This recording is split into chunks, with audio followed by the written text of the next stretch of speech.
Hello friends, मैं हूं रवि सहदेव और आप सभी का एकेडमी 8865 में स्वागत करता हूं। तो आज हम कक्षा 10वीं की प्रश्नावली 2 पढ़ेंगे। तो चलिए, प्रश्नावली 2 पढ़ने से पहले मैं आप लोगों को कुछ सामान्य जानकारियां बहुपद से रिलेटेड देना चाहूँगा। चलिए देखते हैं। तो आज हम जो पढ़ने वाले हैं उस टॉपिक का नाम है बहुपद।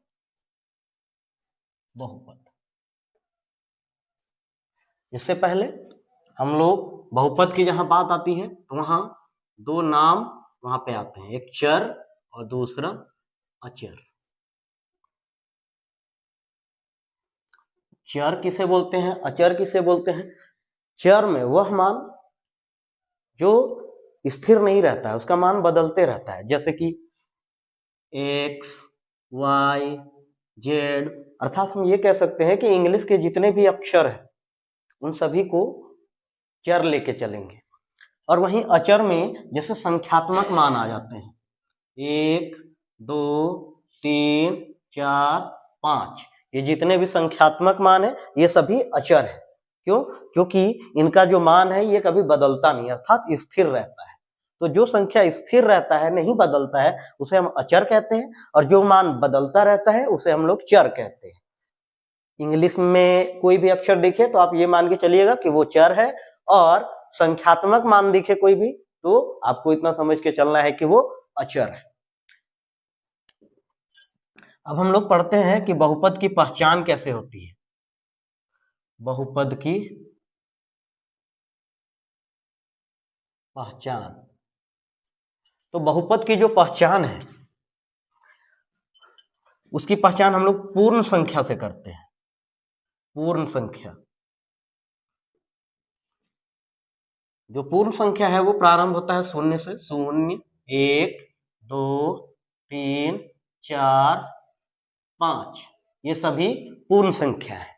यदि किसी भी चर के घात में आपको पूर्ण संख्या दिख जाए तो समझ जाइएगा कि वो एक बहुपद है।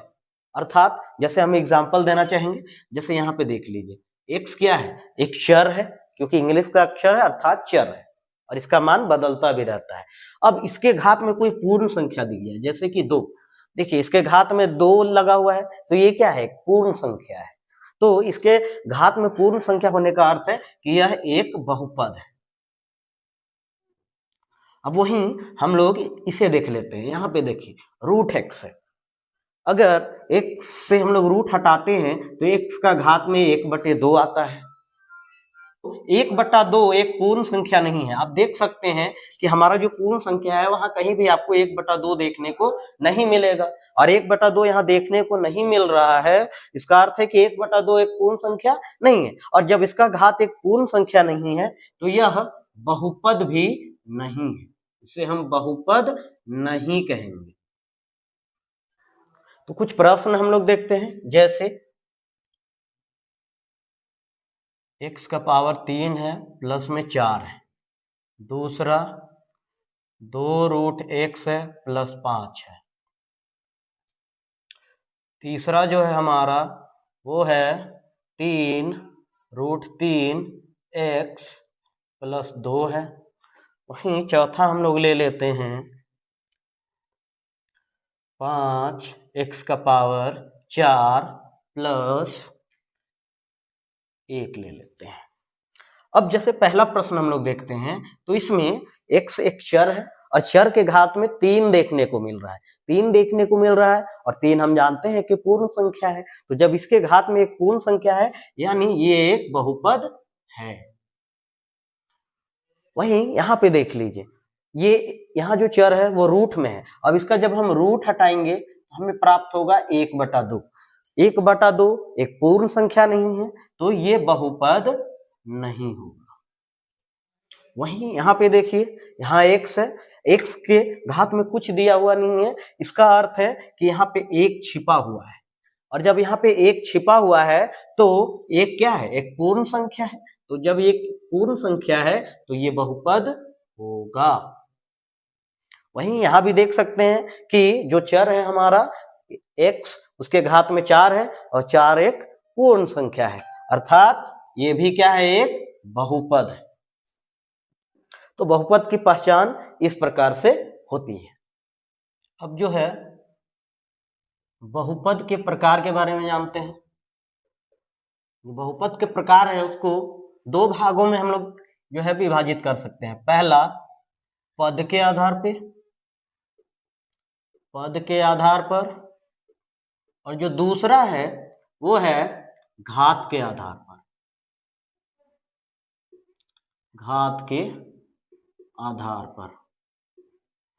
अब पद के आधार पर जैसे यहां आप देख सकते हैं 3x है, तो यहां पे केवल एक पद है, तो इसे हम लोग बोलेंगे एक पदी। वहीं यहां पे देख लीजिए, यहाँ पे एक पद ये हो गया और एक पद ये हो गया, यानी दो पद है, तो इसे हम लोग क्या कहेंगे, द्विपदी। वहीं यहाँ पे देख लीजिए आप 4x² प्लस 5x प्लस 2, इसमें कितने पद है, एक पद, दो पद और तीन पद, तो इसे हम लोग क्या बोलेंगे, त्रिपदी, त्रिपदी।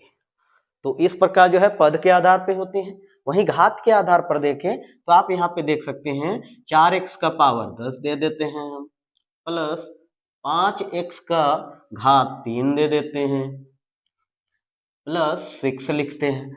तो यहाँ पे आप देख सकते हैं कि सबसे अधिकतम घात किसमें है, सबसे अधिकतम घात कितना है, तो 10 है। तो सबसे अधिकतम घात 10 होने का अर्थ है कि इसका जो घात होगा वो कितना होगा, 10 होगा। तो जितना अधिकतम घात आपको दिखे वही घात होता है उसका। तो किसी भी इस तरह का आपको व्यंजक दिया रहे और पूछा जाए कि इसका घात क्या होगा, तो आपको सबसे बड़े वाले घात को देखना है। तो सबसे बड़ा वाला घात यहाँ 10 है, तो इस व्यंजक का जो घात होगा वो कितना होगा, 10 होगा। इसी प्रकार यहाँ पे देख सकते हैं आप 5x का घात 100 लिखे हैं, प्लस 10x का घात 50 लिखते हैं, प्लस 6 लिखते हैं। तो यहाँ अधिकतम घात आप देख सकते हैं कि 50 अधिकतम घात है या 100, तो 100 अधिकतम घात है, इसीलिए हमारा जो घात होगा वो कितना होगा, 100 होगा। तो इस प्रकार बहुपद के प्रकार है पद के आधार पर और घात के आधार पर। यहाँ पे आप देख सकते हैं कि 5x प्लस 2 दिया हुआ है, तो इसका घात हमें पता नहीं है, यानी यहाँ एक छिपा हुआ है, और जब एक छिपा रहे घात के तौर पे तो इसे हम रैखिक बहुपद कहते हैं। क्या कहते हैं, रैखिक बहुपद, रैखिक बहुपद। वहीं आप देख सकते हैं कि यहाँ 5x² प्लस 4 है, यानी यहाँ हमारा घात जो 2 है, तो जब इसका घात 2 है तो इसे हम बोलेंगे द्विघात बहुपद, द्विघात बहुपद। यहाँ पे आप देख सकते हैं 5x का पावर 3 है, प्लस 2 लिखते हैं, तो यहाँ जो घात है हमारा 3 है, तो इसे हम क्या कहेंगे, त्रिघात बहुपद, त्रिघात बहुपद। इसी तरह से चतुर्थ आता है, तो आपको 3 तक ही पढ़ना है। तो देख रहे हैं यदि घात में 1 रहे तो रैखिक बहुपद, घात के रूप में 2 रहे तो द्विघात बहुपद, और घात में यदि 3 रहे तो उसे त्रिघात बहुपद कहते हैं। अब हम लोग जानेंगे बहुपद के व्यापक रूप। बहुपद के व्यापक रूप,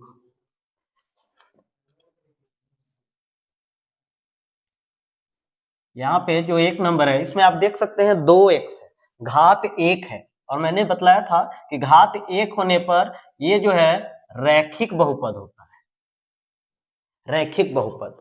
अब घात 1 तो रैखिक बहुपद, तो रैखिक होने पे इसका जो व्यापक रूप होगा वो होगा ax प्लस b।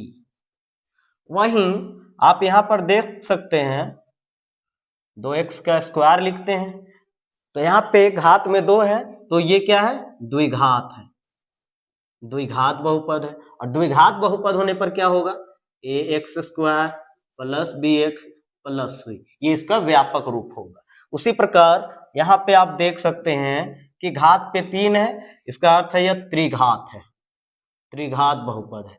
और त्रिघात बहुपद होने पे हम लोग लिखते हैं ax³ plus bx² plus cx plus d। और यहाँ पे जो a होगा इज नॉट इक्वल टू 0 होगा, a कभी भी 0 नहीं होगा। और दूसरा चीज जो है वो है कि a, b और c ये वास्तविक संख्याएं हैं, वास्तविक संख्याएं हैं, वास्तविक संख्या।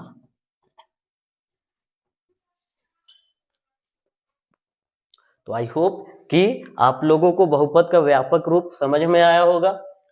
अब चलिए हम आगे प्रश्न की ओर बढ़ेंगे। अब हम प्रश्नावली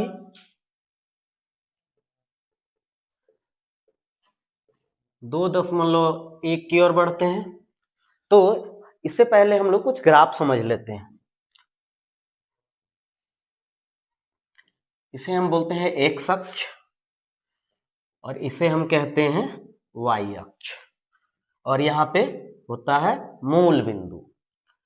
तो यहाँ आपसे पूछा जाएगा, ऐसे ग्राफ दिया हुआ रहेगा और आपसे पूछा जाएगा कि एक अक्ष पर शून्यकों की संख्या। तो जैसे आप देख सकते हैं ये जो है एक अक्ष की रेखा है, ये जो आपको दिख रहा है ये एक अक्ष की रेखा है। तो एक अक्ष पर यदि पूछा जाए तो आपको एक अक्ष पर ध्यान देना है, और वाई अक्ष पर पूछा जाए तो केवल वाई अक्ष को देखना है। अब जैसे देखिए ये जो हम रेखा बना रहे हैं, ये रेखा आपको दिख रहा होगा। तो ये जो रेखा बना हुआ है ये अक्ष एक अक्ष को कितने बिंदु पर प्रतिच्छेद कर रहा है, अर्थात टच कर रहा है। तो देखिए एक तो यहाँ पे टच कर रहा है, एक यहाँ पे टच कर रहा है, एक यहाँ पर टच कर रहा है, एक यहाँ पे टच कर रहा है। तो आप देख सकते हैं कि यह रेखा एक अक्ष को 4 बिंदुओं पर जो है प्रतिच्छेद कर रहा है। तो यहाँ हम लिख सकते हैं शून्यकों की संख्या, क्या लिख सकते हैं, तो शून्यकों की जो संख्या होगी वो होगी 4। ये जो रेखा गई है क्या ये एक अक्ष को किसी भी बिंदु पर प्रतिच्छेद कर रही है, तो नहीं। तो यहाँ जो एक अक्ष पर शून्यक कितने होंगे, तो यहाँ पर जो शून्यक होंगे वो हमारा होगा 0, क्योंकि एक भी बिंदु पर यहाँ प्रतिच्छेद नहीं। अब यहाँ देखिए कितने बिंदु पर टच कर रहा है, ये इसमें आपको एक अक्ष पर शून्यकों की संख्या पूछा जाएगा। तो एक अक्ष पे शून्यकों की संख्या आपको बताना है। तो यहाँ पे जो शून्यकों की संख्या होगी वो कितनी होगी,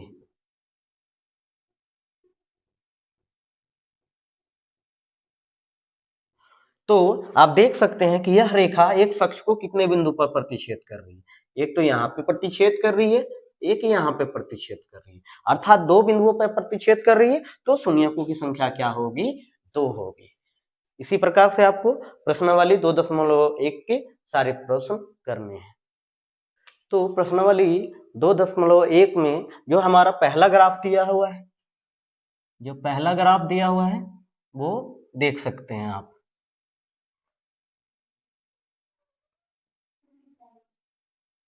ये y है, y अक्ष है, ये x अक्ष है। तो जो पहला ग्राफ है वो कुछ इस प्रकार का दिया हुआ है। तो आप देख सकते हैं कि यह जो रेखा है क्या एक अक्ष को यह किसी भी बिंदु पर प्रतिच्छेद कर रहा है, तो नहीं कर रहा है। अर्थात यहाँ जो शून्यकों की संख्या होगी, अर्थात यहाँ जो शून्यकों की संख्या होगी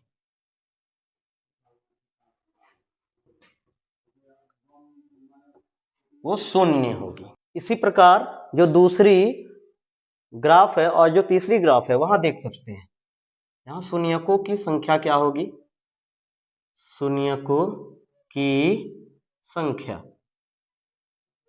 कितनी होगी, तो देख सकते हैं यह एक अक्ष को केवल एक बिंदु पर प्रतिच्छेद कर रहा है। तो इसमें जो शून्यकों की संख्या होगी वो कितनी होगी, तो 1 होगी। उसी प्रकार यहाँ पे देख सकते हैं कि यह एक अक्ष को कितने बिंदुओं पर प्रतिच्छेद कर रहा है, 2, 3। तो देख रहे हैं 3 बिंदुओं पर प्रतिच्छेद कर रहा है, यहाँ जो शून्यकों की संख्या होगी वो कितनी होगी, तो 3 होगी। इसी प्रकार 4 नंबर और 5 नंबर में भी हम लोग शून्यकों की संख्या लिख सकते हैं। देख रहे हैं यहाँ एक शख्स को 2 बिंदुओं पर प्रतिच्छेद कर रही है, एक यहाँ एक यहाँ, तो यहाँ जो शून्यकों की संख्या होगी वो कितनी होगी, 2 होगी।